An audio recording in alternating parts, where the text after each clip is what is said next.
नमस्कार। आप देख रहे हैं संतोष पाठक ऑफिशियल। मेरे साथ हैं संतोष पाठक जी। स्वागत और अभिनंदन। बहुत बहुत धन्यवाद शिव जी और तमाम दर्शकों को नमस्कार। और बीजेपी के भविष्य को लेकर एक बड़ा संकेत मिलना शुरू हो गया है। उससे पहले कल हमने उत्तर प्रदेश पे एक स्टोरी करी, एक बड़े महानुभाव आ गए, आपने कहा कि बंगाल नहीं जा रहे हैं, अब तो बंगाल चले गए। उन भक्तों की अनपढ़ जाहिल गवारों की जो एक बड़ी फौज आ गई है, उनसे कहूंगा कि भैया पूरी स्टोरी पर सुने और फिर देखें। उसमें मैंने बोला है कि योगी आदित्यनाथ जाएंगे और जाकर किस तरह से मैसेज देंगे। खैर उनकी एक अलग बात है। बीजेपी में अब सबसे बड़ा जो मसला है कि बिहार में पहली बार भारतीय जनता पार्टी का मुख्यमंत्री बनने जा रहा है। बिहार जहां सत्ता में हिस्सेदारी तो थी लेकिन बीजेपी का मुख्यमंत्री नहीं था, अब बीजेपी का मुख्यमंत्री बनने जा रहा है। बड़ी दिलचस्प चीज, मैं बड़ी खबर आपके सामने बता दूं, जो सम्राट बनने जा रहे थे वो पैदल होने जा रहे हैं।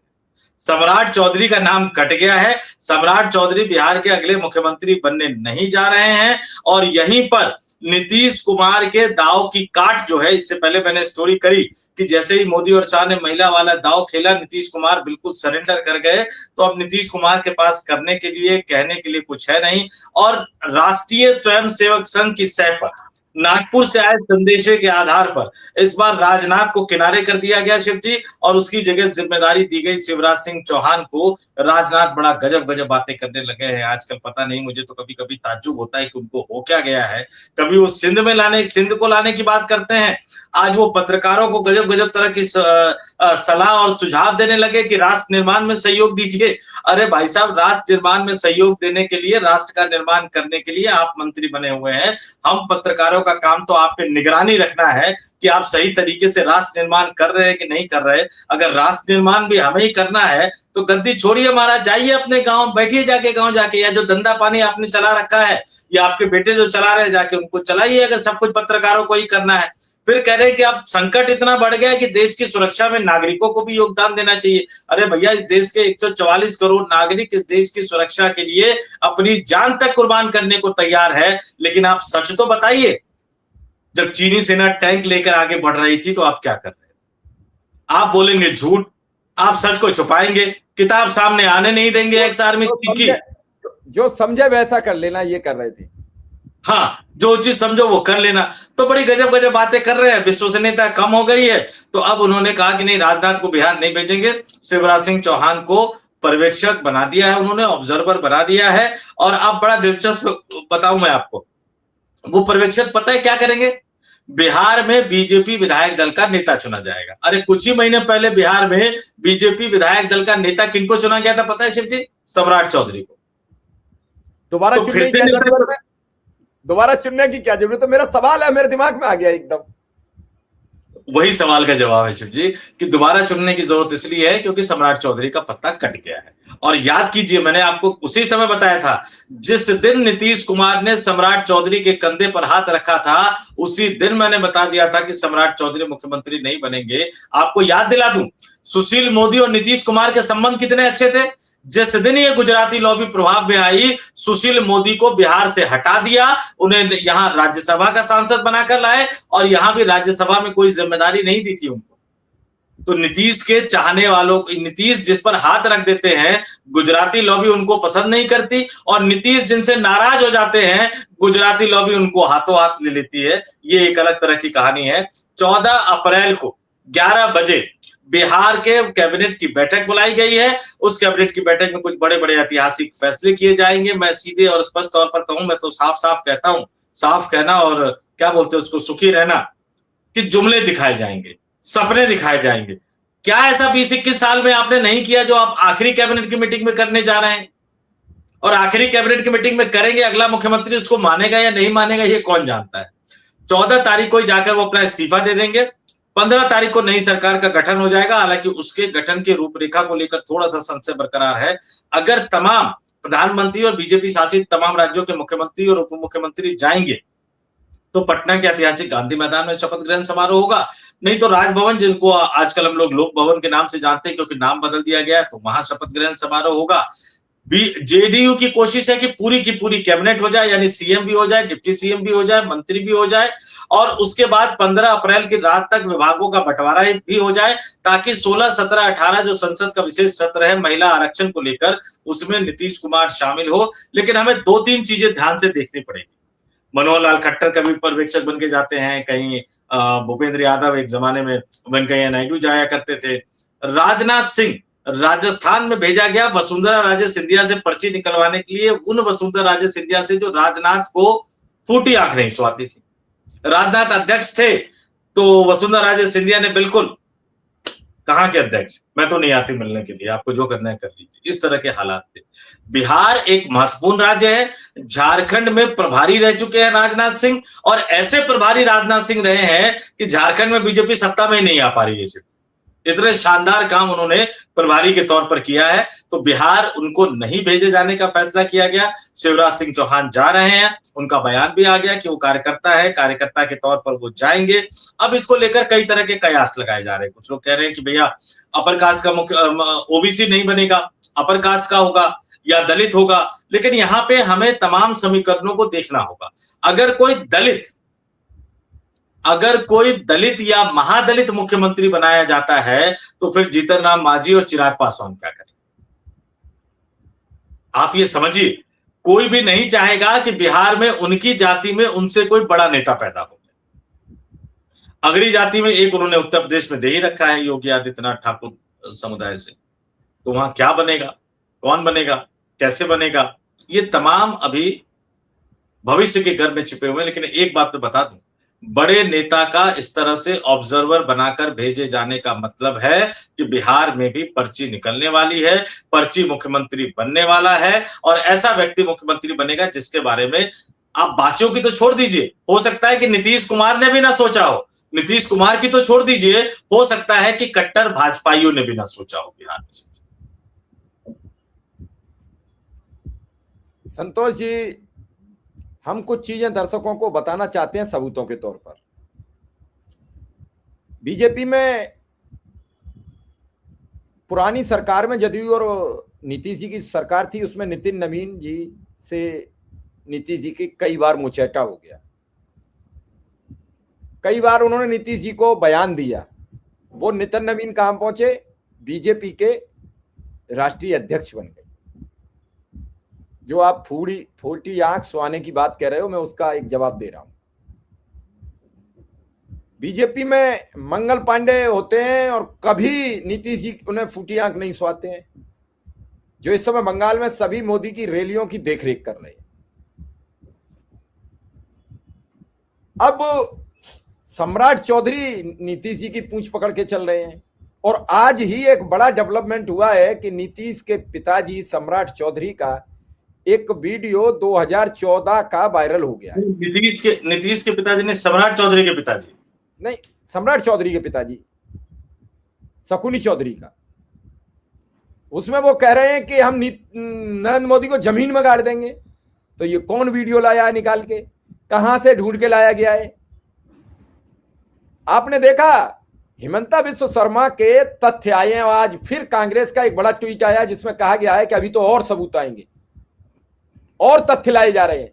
तो ये पहुंचा कौन रहा है? और हिमंता बिस्व शर्मा चुनाव के बाद खामोश हो गए हैं, चुप है, या तो किसी ने कहा कि चुप हो जाओ, क्यों चुनाव के बाद उनके बड़बोलेपन से पूरी बीजेपी बैकफुट पर आ गई। आज भाजपा असहाय है। कल आपने देखा कि पाकिस्तान में जब बातचीत हो रही थी, ईरान, अमेरिका, इजराइल की शांति वार्ता हो रही थी, तो अपने यहाँ जो राष्ट्रवादी पत्रकार, असली राष्ट्रवादी पत्रकार हैं, आप और हम जैसे लोग, उन्हें बड़ा कष्ट हो रहा था, हम मायूस थे, क्योंकि हमारा दिल ये था कि जो काम इस्लामाबाद में हो रहा था वो दिल्ली पर होता, हैदराबाद भवन में होता, बैठ के अशोका भवन में होता, अशोका होटल में होता, हमें बड़ा गर्व होता। और जो फर्जी राष्ट्रवादी थे वो कल न बोल पा रहे थे, न बोल पा रहे थे। जैसे ही बातचीत कैंसिल हुई है उसके बाद वो बड़ा भूमिका में आ गए हैं। क्या इसका मतलब आप शांति नहीं चाहते हो? संतोष जी, बड़ा गंभीर सवाल है। क्या शांति नहीं चाहते हो? क्या इस देश को एनर्जी के संकट से जूझना चाहते हो? क्या ये इजराइल है जो 1 करोड़ की पॉपुलेशन है। क्या ये कुवैत, भूटान, बांग्लादेश, नेपाल, श्रीलंका एक छोटा देश है भैया? 150 करोड़ आबादी है। अगर थोड़ा सा एनर्जी संकट आ गया तो त्राही त्राही मच जाएगी। यही संकट बीजेपी को रोज परेशान कर रहा है। आज प्रधानमंत्री मोदी जी का 5 मिनट का वीडियो देख लीजिए आप, सिलीगुड़ी की रैली का, जिसमें वो चिढ़ रहे हैं, कह रहे हैं आप प्यार भी मुझे बहुत करते हो लेकिन परेशान भी बहुत करते हो।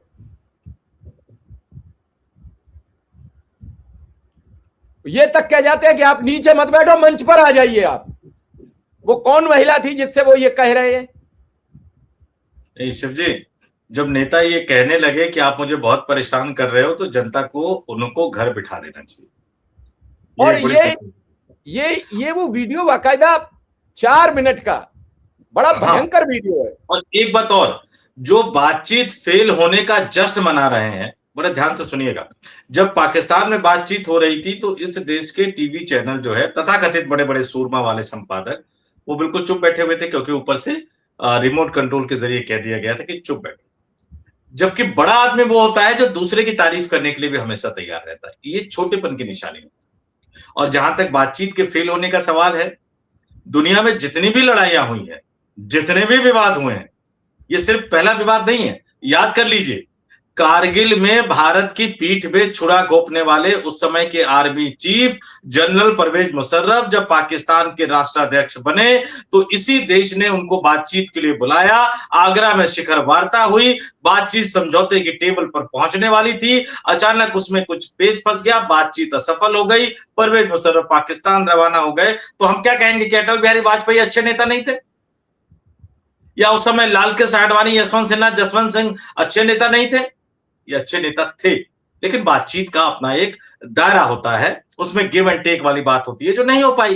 पाकिस्तान ने हमारी बात नहीं मानी आतंकवाद के मसले पर, हमने समझौता नहीं किया। बातचीत के फेल होने का मतलब नहीं है कि नेता फेल हो गए, लेकिन ठीक है, एक नया दौर है। वापस बिहार पर आते हैं। देखिए, 2-3 चीजें समझिए। लव कुश की राजनीति करते हुए नीतीश कुमार ने लंबे समय तक बिहार पर राज किया। जाते जाते उन्होंने सम्राट चौधरी के कंधे पर हाथ रख दिया, बीजेपी को दोराहे पर ला दिया। अब बीजेपी सम्राट चौधरी को बनाए तो कहा जाएगा नीतीश के सीएम है, ना बनाए तो लव कुश उनसे नाराज हो जाएगा। दलित महादलित बनाए तो चिराग पासवान और जीतन राम मांझी की दिक्कतें बढ़ेंगी। ऊहापोह की स्थिति तो है, ये सिंपल तौर पर ऊहापोह की स्थिति है, और इस ऊहापोह की स्थिति को हमें समझना होगा। और एक बात और, 202 विधायक थे एनडीए के, एक नितिन नवीन ने इस्तीफा दे दिया तो 201 बचे। बीजेपी 89 जीती थी, अब 88 है। हमें 2-3 चीजें और समझनी पड़ेगी। भले ही 202 दिख रहा हो आपको, लेकिन अगर नीतीश को अलग कर देते हैं 85, तो दूसरी तरफ आपको 126 दिख रहा है, और 243 में से एक हट गया, 242 में से 126 उधर है। इसका मतलब 116 ही बीजेपी के साथ, और कब तक साथ रहेंगे ये पता नहीं। और इसीलिए नीतीश कुमार जो अड़े हुए हैं कि भैया बाकी तो ठीक है, मुख्यमंत्री का पद दे रहा हूं, लेकिन स्पीकर का पद, विधानसभा स्पीकर का पद हमें चाहिए। ये ऊहापोह की स्थिति है। इसलिए शिवराज सिंह चौहान को भेजा गया है। शिवराज सिंह चौहान बातें बहुत अच्छी करते हैं, बड़ी जबरदस्त लक्ष्यदार बातें करते हैं। मैं तो कई बार बैठा हुआ उनके साथ, कोई भी उनके साथ बैठ जाए, आपके पास बड़े तीखे से तीखे सवाल हो, वो 5-10 मिनट में ऐसा घुमा देंगे कि आपको फिर से याद करना पड़ेगा कि आपके दिमाग में क्या सवाल चल रहा था। तो जाहिर सी बात है, उनको भेजा गया है। यहां से पर्ची लेकर भी भेजा जाएगा कि भाई किसको चुनना है, क्योंकि दिल्ली दरबार फैसला कर चुका है। और उसके बाद नीतीश कुमार की मंजूरी भी उस पर लेनी पड़ेगी, और उसके बाद जो वहां बातचीत होगी, जो शपथ ग्रहण की बातचीत होगी, बाकी तमाम चीजें होगी, वो तय किया जाएगा। लेकिन आपको यह भी बता दूं कि जब वो केंद्र में मंत्री बने थे तो प्रधानमंत्री की जितने भी वो फ्लैगशिप प्रोग्राम है ना, उनकी निगरानी का जिम्मा भी शिवराज सिंह चौहान को दिया गया था। ये सिर्फ बिहार के ऑब्जर्वर भर का मामला नहीं है। शिवराज सिंह चौहान को चुना जाना ये अपने आप में बता रहा है कि शिवराज सिंह चौहान का कद भारतीय जनता पार्टी की अंदरूनी राजनीति में एक तरह से बढ़ता हुआ चला जा रहा है। और बिहार में सब कुछ निपटाकर अगर वो 15 अप्रैल की शाम की फ्लाइट से या 16 अप्रैल की सुबह की फ्लाइट से नीतीश कुमार को अपने साथ लेकर आते हैं संसद भवन में महिला आरक्षण, चूंकि बीजेपी ने व्हिप जारी कर दिया है, एनडीए भी व्हिप जारी करेगा, तो ये उनकी एक बड़ी कामयाबी मानी जाएगी। और शिवराज सिंह चौहान का जाना मतलब नागपुर की सहमति है, और इसका मतलब कि जो भी मुख्यमंत्री बनेगा वो चौंकाने वाला नाम तो होगा, लेकिन वो भाजपाई होगा मूलतः, और हो सकता है कि वो आरएसएस या अखिल भारतीय विद्यार्थी परिषद के बैकग्राउंड से जुड़ा हुआ हो। शिवराज सिंह चौहान के जाने का एक मतलब सीधा सीधा ये नजर आता है। संभावना, मैं फिर से दोहरा देता हूं, संभावना दलित समुदाय की ज्यादा है, लेकिन इसके बावजूद कभी भी कुछ भी हो सकता है, क्योंकि भारतीय जनता पार्टी हमेशा चौंकाने के लिए जानी जाती है। लेकिन बिहार एक अजीब सी स्थिति में खड़ा हो गया है, और आज की तारीख में अगर मुझसे आप पूछे कौन मुख्यमंत्री बनेगा, मुझे इससे कोई फर्क नहीं पड़ता, कौन उप मुख्यमंत्री बनेगा, मुझे उससे भी कोई फर्क नहीं पड़ता। लेकिन आज बिहार एक ऐसी स्थिति में है जहां एक बार फिर से जंगल राज पार्ट 2 की कहानी शुरू होने जा रही है, और सबसे ज्यादा डर जो है वो मुझे इसी बात का सता रहा है। शराबबंदी को लेकर बीजेपी जिस तरह के संकेत दे रही है, शराबबंदी निश्चित तौर पर नीतीश कुमार का वो सबसे गलत फैसला था, सबसे भयावह फैसला था, लेकिन अब जिस जल्दबाजी में उस शराबबंदी को हटाया जाएगा, वो भी अपने आप में बिहार के लिए एक बड़ा नासूर बन जाएगा। कानून व्यवस्था की स्थिति को लेकर, बिहार के खजाने की हालत को लेकर, बिहार में जिस तरह के संकट की स्थिति है उसको लेकर, दुर्भाग्य की बात यह है कि बीजेपी कोई बहुत ज्यादा अच्छा विकल्प पेश करती हुई फिलहाल नजर नहीं आ रही है। पश्चिम बंगाल में तो जाके अमित शाह ने कह दिया, हिंट देखिए, जब उनसे पूछा गया उन्होंने कहा कि बढ़िया है ना दिल्ली के रिमोट कंट्रोल से सरकार चले, बांग्लादेश से चलने की बजाय। तो क्या कहना चाहते हैं कि ममता बनर्जी जब से सरकार चला रही तो बांग्लादेश के रिमोट कंट्रोल से सरकार चल रही है? और अगर बांग्लादेश के रिमोट कंट्रोल से सरकार चल रही है तो 2014 में प्रधानमंत्री बनने के बाद नरेंद्र मोदी ने उस पाइपलाइन को काटा क्यों नहीं? क्यों उन्होंने बांग्लादेश के रिमोट कंट्रोल से सरकार चलने दी? आपकी नाकामयाबी है, और आपको शर्मिंदा होकर देश की जनता से माफी मांगनी चाहिए कि आपके प्रधानमंत्री रहते हुए इस देश के एक बड़े राज्य में, गुरु रविंद्रनाथ टैगोर के राज्य में, सरकार बांग्लादेश से रिमोट कंट्रोल से चल रही है। या तो अमित शाह झूठ बोल रहे हैं, या अमित शाह नरेंद्र मोदी को एक विफल प्रधानमंत्री बता रहे हैं। दुर्भाग्य की बात है कि उसी तरह से रिमोट कंट्रोल से अब आने वाले दिनों में बिहार को चलाने की कोशिश की जाएगी। बिहार रिमोट कंट्रोल से चलेगा नहीं, नतीजा खींचतान होगी, और प्रशासन जो पूरा का पूरा है वो ठहर जाएगा, वो थम जाएगा, और इसका खामियाजा मेरे बिहार को भुगतना पड़ेगा। अब नतीजा किसका क्या होगा ये तो अब क्या हम और आप बता सकते हो। हम और आपने जो बात समझ में आ रही है वो दर्शकों को बताने का प्रयास कर रहे हैं। बिहार को लेकर प्रधानमंत्री जी के बड़े सपने थे, नीतीश को लेकर बड़े सपने थे। नवंबर में मुख्यमंत्री बने, सपने मार्च में ही चकनाचूर हो गए। मार्च में ही तय हो गया कि वो राज्यसभा भेजे जाएंगे, फिर अप्रैल की तारीख तय हो गई शपथ ग्रहण की। अब वो फुल फ्लैश राज्यसभा के सांसद हैं, इसमें अब कोई दो राय नहीं। लेकिन कल एडवांस में घर खाली करना, आपके मुताबिक वो कल या परसों में इस्तीफा दे देंगे। 15 तारीख को नई सरकार का गठन होगा। अब तक अगर सही चीजें सही निकलती हैं तो अब आपके पास किन किन नामों पर चर्चा हो सकती है जिन्हें उम्मीद मिलेगी, जिन्हें रेस में आगे बढ़ते दिख रहे हैं? देखिए शिव जी, सम्राट चौधरी आप हटा दीजिए, विजय सिन्हा बीजेपी के बैकग्राउंड से है, डिप्टी सीएम है, उनको आप रेस में अभी भी मान सकते हैं। एक नाम जो बहुत तेजी से आगे बढ़ रहा है श्रेयसी सिंह का है, और श्रेयसी सिंह, आपको मैं एक बात और बता दूं कि ये पूर्व सांसद दिग्विजय सिंह की बेटी हैं, और दिग्विजय सिंह और नीतीश कुमार के संबंध कभी अच्छे नहीं रहे। फिर वही बात आगे ना कि जिससे आप चिढ़ते हो उसको दूसरा बढ़ाता है। तो दिग्विजय सिंह वो नेता रहे हैं जिन्होंने नीतीश कुमार के खिलाफ मोर्चा बुलंद कर दिया था। नीतीश कुमार उनको पसंद नहीं करते। दिग्विजय सिंह जॉर्ज फर्नांडिस ग्रुप के नेता माने जाते थे, और जब पहली बार अटल बिहारी वाजपेयी ने नीतीश कुमार को मुख्यमंत्री पद का उम्मीदवार बनाने का ऐलान किया था, जॉर्ज फर्नांडिस की ही पार्टी के नीतीश कुमार थे, लेकिन जॉर्ज फर्नांडिस उससे बहुत ज्यादा खुश नहीं थे। शहाबुद्दीन एक जमाने में कह चुके हैं कि नीतीश कुमार परिस्थितियों के सीएम है। तो उन्हीं दिग्विजय सिंह की बेटी श्रेयसी सिंह का नाम बड़ी तेजी से आगे चल रहा है। एक तो महिला है, अपर कास्ट से आती है, लेकिन फिर मैं वही कह रहा हूं कि श्रेयसी सिंह को अगर बिहार का मुख्यमंत्री बनाया जाएगा जो राजपूत जाति से आती है, तो इसका मतलब यूपी में योगी आदित्यनाथ की गद्दी जा रही है। बिहार और यूपी दोनों को जोड़ कर देखिए। श्रेयसी सिंह महिला जरूर है, दिग्विजय सिंह, स्वर्गीय दिग्विजय सिंह की बेटी हैं, खिलाड़ी रह चुकी हैं और कास्ट में उनका बता ही चुका हूं आपको। अभी हाल ही में दिल्ली आई थी, अमित शाह से भी इनकी मुलाकात हुई और बीजेपी के नए नवेले राष्ट्रीय अध्यक्ष नितिन नवीन से भी मुलाकात हुई। इनको बनाने का मतलब है कि उत्तर प्रदेश में योगी आदित्यनाथ की विदाई, ये बिल्कुल तय मान लीजिए। दलित नेता में जो कहा जाता है, जो अनुसूचित जाति से आते हैं, उनमें जनक राम का नाम आगे चल रहा है, दलित चेहरा है, लेकिन ये एमएलसी है, तो अगर एमएलसी रहेंगे तो फिर से एक परंपरा कंटिन्यू हो जाएगी कि जो विधान परिषद के सदस्य है वो मुख्यमंत्री बन रहे। ये तमाम चीजें हैं, लेकिन मैं फिर कहूं, ये तमाम कयासबाजी लगाई जा रही है क्योंकि शिवराज सिंह चौहान को भेजना पटना ऑब्जर्वर बनाकर बीजेपी विधायक दल की बैठक के लिए, इसका मतलब है कि कोई ऐसा नाम आएगा जो सबके लिए चौंकाने वाला नाम होगा। नाम तो इन्होंने चुन लिया है, उनको धीरे से संदेशा भी भिजवा देंगे कि विधायक दल की बैठक में सबसे पीछे बैठना जाके, और जैसे नाम अनाउंस होगा तो चौंकना थोड़ा सा। वो होता है ना, आपने वो कंपटीशन देखा होगा, मिस वर्ल्ड, मिस यूनिवर्स और फिल्म फेयर अवार्ड मिलता है तो पता होता है कि किसको जाना है, लेकिन जिसको मिलता है वो ऐसे हाव भाव के साथ रिएक्ट करता है या करती हैं कि भैया उनको पता ही नहीं था कि उनको अवार्ड मिलना है। हमने ये भजनलाल शर्मा में देखा, हमने ये मोहनलाल यादव में देखा, हमने तमाम लोगों में देखा।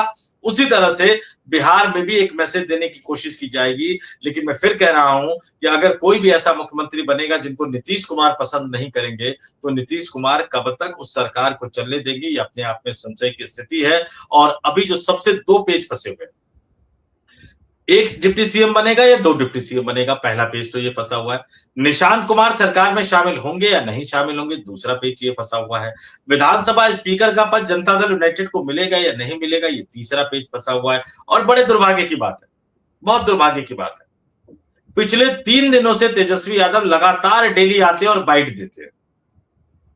माफ कीजिएगा शिव जी, इस तरह के नाकारा और निकम्मे विपक्ष की जरूरत बिहार को नहीं, इस देश के किसी भी राज्य को नहीं होनी चाहिए।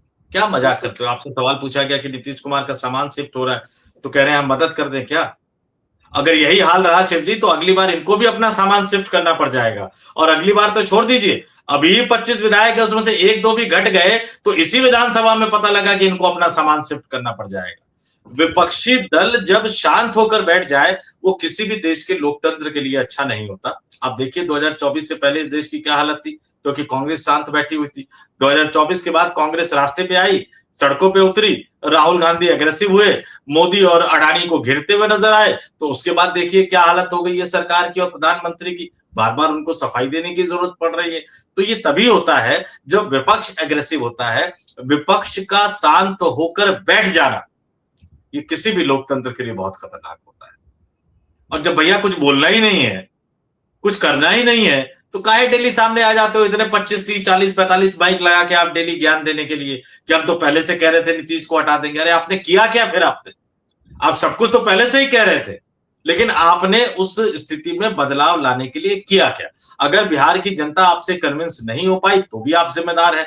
अगर एसआईआर के कारण हारे हैं और आप उसको ठीक नहीं करवा पाए लड़कर, तो भी आप जिम्मेदार हैं। ये खबर आई कि आप चुनाव का बहिष्कार तक कर सकते हैं। जब इतनी बुरी हालत हो गई थी तो बहिष्कार ही कर देते, क्या होता? सरकारी घर छिन जाता ना, मंत्री की सुविधा छिन जाती ना। इतना पैसा तो है ही कि अपना प्राइवेट घर आप लेके रह सकते हो। लेकिन लोकतंत्र के नाम पर इस तरह का नाटक मत कीजिए। और यही मैं कह रहा हूं कि बिहार में दिक्कत अब यही खड़ी हो गई है कि सत्ता पक्ष क्या कर रहा है वो हम और आप सब जानते हैं। विपक्ष लड़ने की हैसियत में है नहीं, वो सरेंडर कर चुका है, पता नहीं क्यों, मैं नहीं जानता। और ऐसी हालत में बिहार का अब भगवान ही मालिक है, इतना ही कह सकता हूं मुझे। चलो अब दर्शकों पर भी हम छोड़ देते हैं कि आप भी हमें बताइए कि कौन बनेगा बिहार का अगला मुख्यमंत्री। क्या आदमी के लिए आप चाहते हैं, ये भी हमें कमेंट में बताएं। और परसों तक तो उठापटक मची रहेगी, तब तक हम आपको खबरों से रूबरू कराते रहेंगे। बने रहे हमारे साथ, देखते रहें संतोष पाठक ऑफिशियल। फिलहाल इजाजत दीजिए। संतोष जी आपका बहुत बहुत आभार, बहुत बहुत धन्यवाद। बहुत बहुत धन्यवाद।